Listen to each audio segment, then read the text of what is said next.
Hi friends, പുതിയൊരു വീഡിയോയിലേക്ക് എല്ലാവർക്കും സ്വാഗതം. വീഡിയോയിലേക്ക് പോകുന്നതിന് മുമ്പ് തന്നെ ഈ ചാനൽ ആരെങ്കിലും ഫസ്റ്റ് ആയിട്ട് കാണുന്നവരുണ്ടെങ്കിൽ ഫസ്റ്റ് തന്നെ സബ്സ്ക്രൈബ് ചെയ്ത് ലൈക്ക് ചെയ്ത് സപ്പോർട്ട് ചെയ്തതാണ്. ഫസ്റ്റ് തന്നെ മേഘ ബാൽക്കണിയിൽ പോയിട്ട് അവളുടെ ലാപ്ടോപ്പിൽ എന്തൊക്കെയോ ചെയ്തുകൊണ്ടിരിക്കുകയാണ്. അവിടേക്ക് വാസു പോവുകയാണ്. മേഘയുടെ അടുത്ത് വാസു പോയിട്ട് ചോദിക്കുകയാണ്, എന്താ മേഘ, ഭയങ്കര ബിസിയാണെന്ന് തോന്നുന്നു. അങ്ങനെയൊന്നുമില്ല അമ്മവാ, ഒരു 4-5 ഫോറിൻ കമ്പനികൾക്ക് നമ്മുടെ കമ്പനിയുടെ പ്രൊഫൈൽ അയച്ചുകൊണ്ടിരിക്കുക. ഇനി മുതൽ നമ്മൾ ചെയ്യുന്നത് വലിയ വലിയ പ്രോജക്ട്സ് ആയിരിക്കണം. അത് കേട്ട് വാസു പറയാണ്, നീ മഹീന്ദ്രനേക്കാളും വലിയ ബ്രില്യൻ്റാണ്, നിനക്ക് എന്തും ചെയ്യാൻ സാധിക്കും. വാസുവിൻ്റെ സംസാരം കേട്ട് മേഘ സന്തോഷത്തോടെ ചിരിക്കുകയാണ്. എന്നിട്ട് മേഘ പറയാണ്, എന്നെ അമ്മാവനും ജാനകി അമ്മായും മാത്രമാണ് പ്രോത്സാഹിപ്പിക്കുന്നത്. പക്ഷേ മഹീന്ദ്രൻ അച്ഛനും ലക്ഷ്മി അമ്മയും ചേർന്ന് എന്നെ എപ്പോഴും ഡിസ്ക്രൈബ് ചെയ്തുകൊണ്ടിരിക്കുകയാണ്. ഞാൻ എന്ത് പറഞ്ഞാലും അതെനിക്ക് സാധിക്കില്ല എന്ന് പറഞ്ഞുകൊണ്ടേയിരിക്കും. അത് കേട്ട് വാസു ചിരിക്കുകയാണ്. അതുകൊണ്ട് തന്നെ എനിക്കവരെ തീരെ ഇഷ്ടമല്ല. മേഘ, നിന്റെ കഴിവിനെക്കുറിച്ച് അവർക്ക് എന്തറിയാനാണ്? മേഘ, നിന്നോട് ഒരു പ്രധാനപ്പെട്ട കാര്യം പറയാനുണ്ട് എന്ന് പറഞ്ഞ് വാസു അപ്പുറം ഇപ്പുറം ഒക്കെ നോക്കുകയാണ്, ജാനകി വരുന്നുണ്ടോ എന്ന്. എന്താ അമ്മവാ? ഇപ്പോൾ ജ്യോതി എനിക്ക് ഫോൺ ചെയ്തിരുന്നു. അതായത് വരുന്ന വെള്ളിയാഴ്ച സുമംഗലി പൂജ നടക്കുകയാണെന്ന്. അതിന് എന്നെയും നിന്നെയും പ്രത്യേകം ക്ഷണിച്ചിട്ടുണ്ട്. ശരി അമ്മവാ, നമുക്ക് രണ്ടുപേർക്കും പോയിട്ട് വരാം. ജ്യോതിയുടെ വീട്ടിലേക്ക് നീ വരുന്നത് കൊണ്ട് നിനക്ക് പ്രശ്നമൊന്നുമില്ലല്ലോ. അത് കേട്ട് മേഘ പറയാണ്, എന്താ അമ്മവാ, എനിക്കെന്താ പ്രശ്നം? മേഘ വാസുവിനോട് പറയാണ്, ജ്യോതിയും എനിക്ക് അമ്മായിയെ പോലെ തന്നെയാണ്. അവർ കാരണം അമ്മാവൻ സന്തോഷമായിട്ടിരിക്കുന്നെങ്കിൽ എനിക്കും അത് സന്തോഷമല്ലേ. ഇതുപോലെ എന്നെ പൂർണ്ണമായി മനസ്സിലാക്കിയ ഒരാൾ വേണം എനിക്ക് മരുമകളായിട്ട് വരാൻ. പെട്ടെന്നാണ് പിന്നിൽ നിന്നും ജാനകി, അതേ ഏട്ടാ. അത് കേട്ട് വാസുവും മേഘയും ഒരുപോലെ ഞെട്ടിത്തിരിഞ്ഞു നോക്കുകയാണ്. രണ്ടുപേരും ഒരുപോലെ ഷോക്കടിച്ചതുപോലെയായി. വാസു നെഞ്ചിൽ കൈവച്ചു പോയി എന്ന് പറഞ്ഞിട്ട്. ജാനകിയാണെങ്കിലോ സന്തോഷത്തോടെ ചിരിക്കുകയാണ്. കാര്യം ജാനകി അതിനു മുമ്പേ പറഞ്ഞതൊന്നും കേട്ടിട്ടില്ല. ജാനകി രണ്ടുപേരുടെയും അടുത്ത് വന്നിട്ട് പറയാണ്, മേഘയെപ്പോലെ നമ്മളെ മനസ്സിലാക്കിയ ഒരാൾ വേണം നമ്മൾക്ക് മരുമകളായിട്ട് വരാൻ. എന്നാലേ നമുക്കെല്ലാവർക്കും സന്തോഷമായും സമാധാനമായിട്ടും കഴിയാൻ പറ്റൂ. വരുന്ന വെള്ളിയാഴ്ച നമ്മുടെ വീട്ടിൽ സുമംഗലി പൂജ നടത്തുക. അത് കേട്ട് വാസുവും മേഘയും ഒരുപോലെ പരസ്പരം നോക്കുകയാണ്. പിന്നെ ജാനകി വീണ്ടും പറയാണ്, അന്ന് ഓഫീസിൽ ജോലിയുണ്ടെന്ന് പറഞ്ഞ് എവിടെയും പോകരുത്. മേഘ, നിന്നോട് കൂടിയാണ് പറയുന്നത്. നീയും സുമംഗലി പൂജയ്ക്ക് തീർച്ചയായിട്ടും പങ്കെടുക്കണം. മേഘ ജാനകിയോട് പറയാണ്. അത് കഴിഞ്ഞ് രണ്ടുപേർക്കും ഒരു സംസാരമൊന്നുമില്ല. അതിനുശേഷം ജാനകി ചോദിക്കുകയാണ്, എന്താ രണ്ടുപേരും ഇങ്ങനെ ചിന്തിച്ചിരിക്കുന്നത്? അപ്പോൾ വാസുവും മേഘയും ഒരുപോലെ ചോദിക്കുകയാണ്. അപ്പോൾ ജാനകി ചോദിക്കുകയാണ്, അന്ന് ഓഫീസിൽ എന്തെങ്കിലും പ്രധാനപ്പെട്ട കാര്യമുണ്ടോ? അങ്ങനെയൊന്നുമില്ല ജാനകി, നീ നടത്തുന്ന പൂജയിൽ പങ്കെടുക്കാനല്ലാതെ നമ്മൾക്ക് പിന്നെ പ്രത്യേകിച്ച് എന്താ പരിപാടിയുള്ളത്? ഉറപ്പായും ഈ സുമംഗലി പൂജയിൽ ഞങ്ങൾ പങ്കെടുക്കും. ശരിയേട്ടാ, പൂജയ്ക്കായി കുറച്ച് പേരെ കൂടി വിളിക്കാനുണ്ട്. അത് ഞാൻ പോയി വിളിച്ച് ക്ഷണിച്ചിട്ട് വരാം. ശരി ജാനകി. അതുപോലെ തന്നെ മേഘയും ശരി അമ്മായി, പോയി എല്ലാവരോടും പറയും. ജാനകി പിന്നെ വീൽ ചെയർ തിരിച്ച് അകത്തേക്ക് തന്നെ പോയി. ഹോ എന്ന് പറഞ്ഞ് ദീർഘശ്വാസം വിടുകയാണ് വാസു. അപ്പോൾ മേഘ പറയാണ്, എന്താ അമ്മാവാ, ജാനകി അമ്മായി പറഞ്ഞപ്പോൾ തന്നെ പൂജയിൽ പങ്കെടുക്കാമെന്ന് വാക്കുകൊടുത്തല്ലോ. പിന്നെ എന്ത് ചെയ്യും മേഘ, പങ്കെടുക്കില്ലെന്ന് പറഞ്ഞാൽ ജാനകിയുടെ മനസ്സ് വല്ലാതെ വേദനിക്കും. അപ്പോൾ നമ്മൾ എന്താ ചെയ്യുക? വാസു മേഘയോട് ചോദിക്കുകയാണ്. ജ്യോതിയും അതേ ദിവസം തന്നെ സുമംഗലി പൂജ നടത്തുകയാണ്. അവിടെ പോയില്ലെങ്കിലും ജ്യോതിക്ക് ദേഷ്യമാവും. വാസു അതൊക്കെ ചിന്തിച്ച് വല്ലാതിരിക്കുകയാണ്. അപ്പോൾ മേഘ പറയാണ്, സാറില്ല അമ്മാവാ, രാവിലെ നമുക്ക് ജാനകി അമ്മായിയുടെ പൂജയിൽ പങ്കെടുക്കാം. വൈകുന്നേരം നമുക്ക് ജ്യോതിയുടെ പൂജയിലും പങ്കെടുക്കാം. അപ്പോൾ 2 പൂജയിലും പങ്കെടുത്തതുപോലെ ആവുമല്ലോ. വാസുവിന് സന്തോഷമായി. അപ്പം മേഘ പറയാണ്, അമ്മാവൻ എന്ത് പറയുന്നു? ഇതുപോലൊരു പ്രശ്നത്തിന് നീ ഒറ്റ മിനിറ്റ് കൊണ്ട് തന്നെ പരിഹാരം കണ്ടുപിടിക്കുന്നുണ്ടല്ലോ. എൻ്റെ പ്രശ്നങ്ങൾ നീയാണ് പൂർണ്ണമായും മനസ്സിലാക്കുന്നത്. ശരി അമ്മാവ, അമ്മാവൻ സമാധാനമായിട്ടിരിക്കും. ശരി മേഘ, ഞാനിതാ ഇറങ്ങുന്നു. പിന്നെ ഇതാ മേഘയും ചന്ദ്രൻ അച്ഛനും ചേർന്ന് ഒരു ടെക്സ്റ്റൈൽസിൽ നിന്നും ഇറങ്ങി കാറിലേക്ക് കയറാൻ പോവാണ്. അപ്പോൾ ചന്ദ്രൻ അച്ഛൻ പറയാണ്, മോളെ മേഘ, മോളെ, നിന്നോട് ഞാൻ വേണ്ട എന്ന് പറഞ്ഞില്ലേ? പറഞ്ഞാൽ കേൾക്കില്ല അല്ലേ? എനിക്കെന്തിനാ മോളെ ഇത്രയും ഡ്രസ്സ്? അപ്പോഴാണ് അതുവഴി ചന്ദ്രിക വരുന്നത്. ചന്ദ്രിക വണ്ടിയിൽ വന്ന് വണ്ടി നിർത്തി ഇവരുടെ രണ്ടുപേരുടെയും സംസാരവും രണ്ടുപേരും ഒന്നിച്ച് നിന്നതൊക്കെ കണ്ടിട്ട് അവിടെ നിന്ന് മുഖം മറച്ച് നോക്കുകയാണ്. അതേസമയം മേഘ അച്ഛനോട് പറയാണ്, അച്ഛാ ഇനി മുതൽ അച്ഛൻ പുതിയ ഡ്രസ്സ് ഇട്ടാൽ മതി.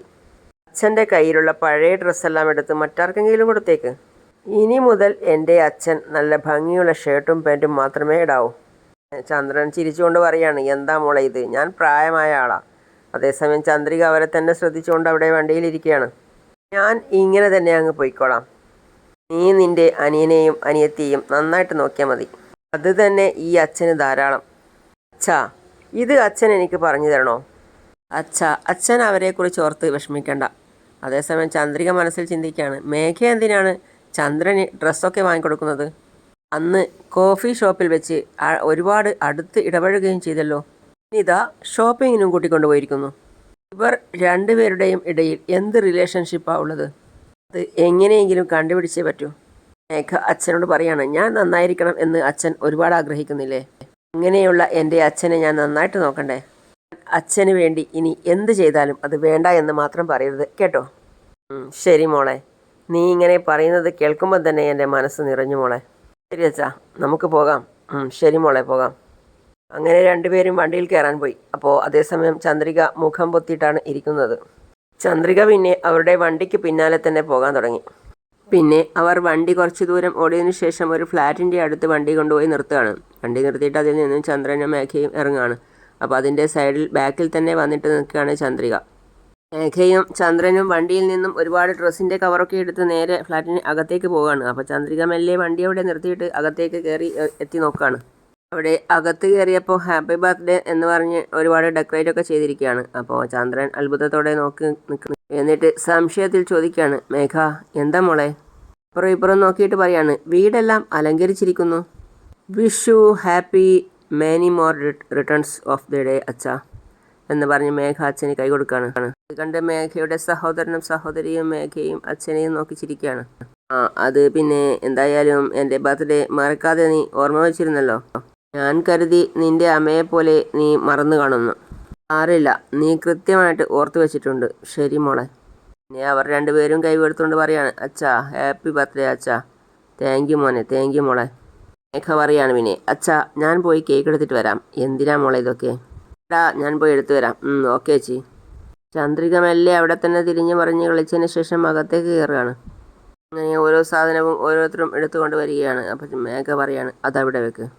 അങ്ങനെ മേഘ തന്നെ മുൻകൈ എടുത്ത് കേക്കിൻ്റെ കവറൊക്കെ പൊട്ടിച്ച് കേക്ക് എടുത്ത് വെക്കുകയാണ്. അപ്പോൾ അച്ഛൻ ചോദിക്കുകയാണ്, എന്താ മോളെ ഇത്രയും വലിയ കേക്ക് നീ വാങ്ങിച്ചോ?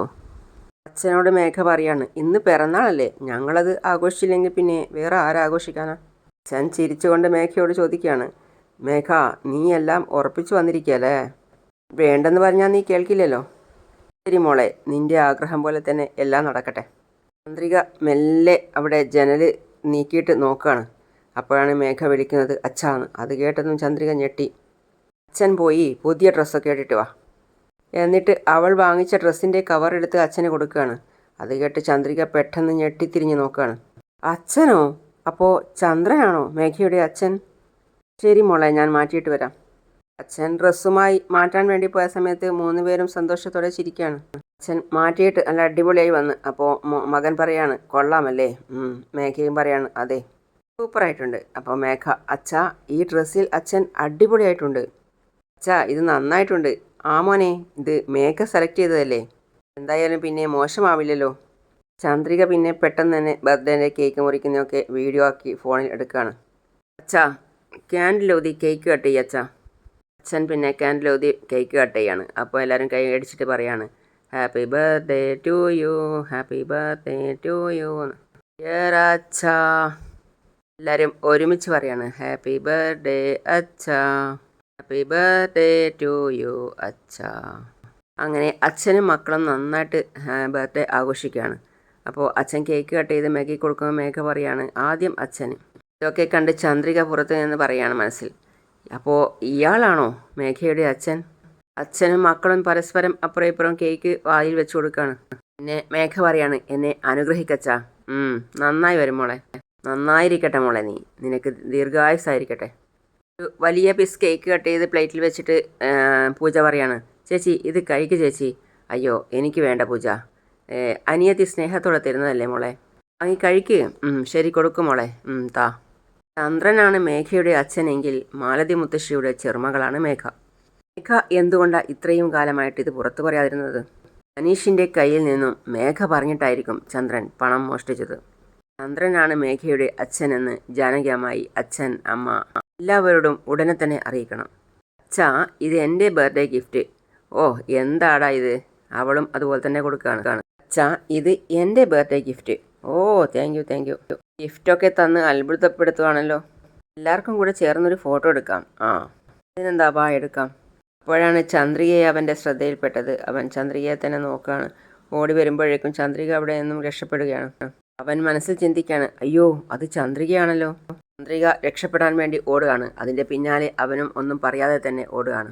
ചന്ദ്രിക നേരെ പുറത്തിറങ്ങി വണ്ടിയിൽ കയറി വണ്ടിയുമെടുത്ത് പോവുകയാണ്. അവൻ പുറത്തേക്ക് ഒന്നും പറയാതെ ഇറങ്ങി ഓടുന്നത് കണ്ടിട്ട് അവർ പരസ്പരം പറയാണ്, എന്തു പറ്റി? പക്ഷേ അവന് ചന്ദ്രികയെ പിടിക്കാൻ പറ്റിയില്ല. ചന്ദ്രിക വണ്ടിയെടുത്ത് പോയി കഴിഞ്ഞു. അവൻ പിന്നെ അവിടെ നിന്നിട്ട് ചോദിക്കാണ്, എടാ എന്താടാ നീ പരിഭ്രമിച്ച് ഓടിപ്പോകുന്നത് കണ്ടത്? എന്നിട്ടിപ്പോൾ വല്ലാതെ വന്ന് നിൽക്കുന്നു. എന്തു പറ്റി?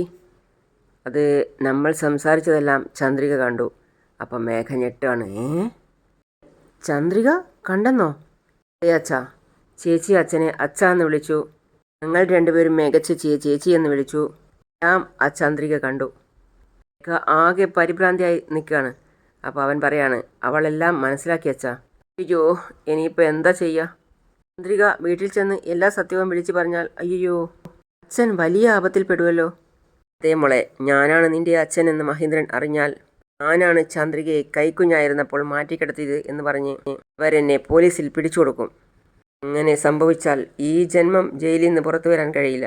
മേഘവിനെ ദേഷ്യത്തോടെ പറയാണ്, അതൊരിക്കലും നടക്കാൻ പാടില്ല അച്ഛാ. ചന്ദ്രിക ഈ കാര്യം വീട്ടിൽ മറ്റാരോടും പറയാൻ പാടില്ല അച്ഛാ. ഉടനെ എന്തെങ്കിലും ചെയ്യ അച്ഛാ. ചന്ദ്രിക സത്യം പറഞ്ഞാൽ അച്ഛൻ ജയിലിൽ പോകുന്നുള്ള കാര്യം ഉറപ്പാ. എങ്ങനെയെങ്കിലും അവളെ തടയണച്ചാ. അല്ലെങ്കിൽ അവളെ ഒറ്റയടിക്ക് കൊന്നുകളഞ്ഞേക്ക്. എന്നാലേ എനിക്ക് സമാധാനം കിട്ടൂ. മേഘ, നീ സമാധാനമായിട്ടിരിക്കുക. അവളുടെ കാര്യം ഞാൻ നോക്കിക്കോളാം. അച്ഛൻ പിന്നെ പെട്ടെന്ന് തന്നെ അച്ഛൻ്റെ ഗുണ്ടകളെ വിളിക്കുകയാണ് ഫോൺ എടുത്തിട്ട്. ഓ എടാ മണിയാ, നീ എവിടെയാ? ഞാനിവിടെ സ്റ്റാൻഡിൽ തന്നെ ഉണ്ട് ചേട്ടാ. നീ അവിടെ തന്നെ നിൽക്ക്. എന്നിട്ട് സുരേന്ദ്രനോട് ചോദിക്കുകയാണ്, മകനോട്, സുരേന്ദ്ര നീ ചന്ദ്രികയുടെ നമ്പർ കണ്ടോ? കണ്ടച്ചാ. നമ്പർ പറ. KL04 S5904. എടാ ഇപ്പോൾ പറഞ്ഞത് കേട്ടല്ലോ. ഈ നമ്പറിൽ സാരി എടുത്തൊരു പെണ്ണ് വരും. ചന്ദ്രൻ ഫോൺ ചെയ്ത് അയാളോട് പറയാണ്, അവളെ കാർ കൊണ്ട് ഇടിച്ച് തെറിപ്പിക്കണം. അവൾ രക്ഷപ്പെടാൻ പാടില്ല. ശരിയേട്ടാ, അപകടത്തിൽ മരിച്ചതുപോലെ അവളെ കൊന്നേക്ക്. നോക്ക്, നിനക്ക് എന്താണോ വേണ്ടത് അത് ഞാൻ ചെയ്തു തരും. ശരിയേട്ടാ. പിന്നെ അവളുടെ ഫോട്ടോ നിൻ്റെ ഫോണിലേക്ക് അയച്ചു തരാം. നീ അവളുടെ സ്കൂട്ടർ നമ്പർ എഴുതിക്കോ. ചേട്ടൻ ഒന്നുകൊണ്ട് പേടിക്കണ്ട, എല്ലാം ഞാൻ നോക്കിക്കോളാം. പിന്നെ ചന്ദ്രിക വണ്ടിയുമായി ഓടി വരുന്നത് ആ ഗുണ്ട നിന്ന അതേ റൂട്ടിലാണ്. അയാൾ അപ്പോൾ ഫോണെടുത്ത് ആ ചന്ദ്രികയുടെ ഫോട്ടോയും ഫോണിലുള്ള ഫോട്ടോയും നോക്കുകയാണ്. വണ്ടിയുടെ നമ്പറും കറക്റ്റ് തന്നെ. ചന്ദ്രിക അതുവഴി തന്നെ പാസ് ചെയ്തു പോയി. അപ്പോൾ ആ ഗുണ്ട മറ്റേ ആളോട് പറയാണ്, എടാ വാ, വന്ന് വണ്ടി എടുക്ക്, വേഗം എടുക്ക് എന്ന് പറഞ്ഞ് വണ്ടിയുമായി ചന്ദ്രികയുടെ പിന്നാലെ തന്നെ വരികയാണ്. അങ്ങനെയാണ് ഇന്നത്തെ ഭാഗം അവസാനിക്കുന്നത്. അപ്പോൾ അടുത്തതായി കാണിക്കുന്നത് മേഘ വിഷമത്തോടെ അച്ഛനോട് ചോദിക്കുകയാണ്, അച്ഛൻ അയച്ചയാൾ ഉറപ്പായും ചന്ദ്രികയുടെ കഥ കഴിക്കുമല്ലോ അല്ലേ? ഉറപ്പായും അവസാനിപ്പിക്കും മോളെ, നീ ഒന്നുകൊണ്ടും പേടിക്കണ്ട. ഇന്നത്തോടെ ആ ചന്ദ്രിക ഒഴിഞ്ഞു പോകും. അയാൾ നേരെ പോയി ചന്ദ്രികയുടെ വണ്ടിയുടെ പിന്നിൽ അടിച്ചു. ചന്ദ്രിക പിന്നെ അടുത്തുണ്ടായിരുന്ന ആ പുഴയിൽ പോയി വീണു. അതേപോലെ തന്നെ വണ്ടിയും ഒരു വഴിക്ക് പോയി വീണു. അങ്ങനെയാണ് ഇന്നത്തെ ഭാഗം അവസാനിക്കുന്നത്. അടുത്ത പുതിയ വിശേഷമായിട്ട് വീണ്ടും കാണാം. അതുവരെ ഈ ചാനൽ സബ്സ്ക്രൈബ് ചെയ്യാതെ ആരെങ്കിലും കാണുന്നുണ്ടെങ്കിൽ സബ്സ്ക്രൈബ് ചെയ്ത് ലൈക്ക് ചെയ്ത് സപ്പോർട്ട് ചെയ്ത് കാണുക. അപ്പോൾ അടുത്ത പുതിയ വിശേഷമായിട്ട് വീണ്ടും കാണാം. See you all.